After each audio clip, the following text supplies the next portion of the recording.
Olá, bem-vindos ao quadro. Hoje nós vamos falar sobre associação de resistores em série. O que é uma associação de resistores em série? Vamos desenhar aqui primeiro um circuito onde os resistores estão em série. E esses resistores estão alimentados por uma fonte, uma bateria, por exemplo, de tensão U. E aqui a gente tem o polo positivo e o polo negativo. Na resistência em série, você observa o seguinte, que a corrente que sai aqui da bateria, do terminal positivo da bateria, ela só tem um caminho para seguir. Ou seja, ela passa aqui pelo resistor R1, esse é o caminho que a corrente faz, depois ela passa pelo resistor R2 e depois ela passa pelo resistor R3. Qual a principal característica, aliás, uma característica adicional desse tipo de associação de resistores é que essa tensão aqui, ou essa diferença de potencial que está aplicada a todos os resistores, ela é igual à diferença de potencial que a gente consegue medir em cada um dos resistores. Tá certo? Aqui no resistor 1 você tem uma diferença de potencial U1, no resistor 2 você tem uma diferença de potencial U2 e no resistor 3 você tem uma diferença de potencial U3. Isso é uma associação em série. Esse circuito ele pode ser substituído por um circuito contendo apenas um resistor e uma bateria. Tá? A mesma bateria de tensão U e um resistor aqui que a gente vai chamar de resistor equivalente. Qual a relação entre o circuito 1, que eu desenhei aqui na direita, e o circuito 2, que eu desenhei aqui na esquerda?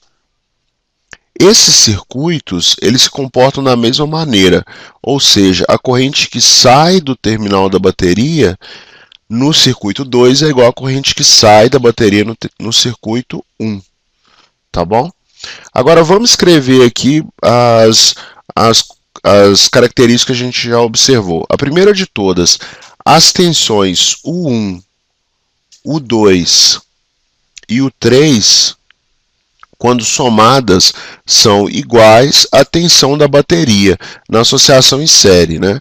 São iguais a essa tensão aqui aplicada, que é aplicada nos terminais desse conjunto de resistores.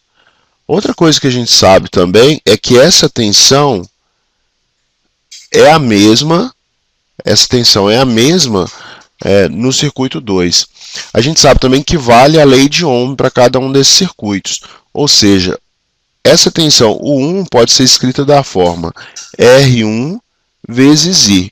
A tensão U2 pode ser escrita da forma R2 vezes I. E a tensão 3 pode ser escrita da forma R3 vezes I.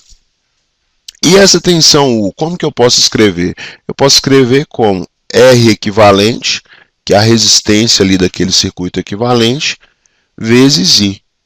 O que eu quero descobrir aqui com esse problema? Eu quero encontrar um resistor que faça com que esse circuito aqui da direita se comporte igual ao circuito da esquerda. Tá bom?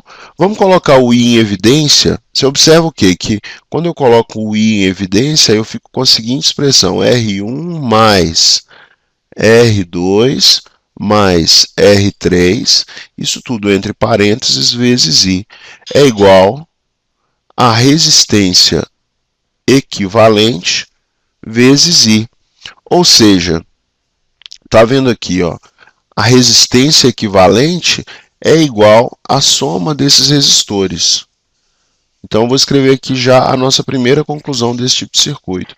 A resistência equivalente é igual à soma dos resistores.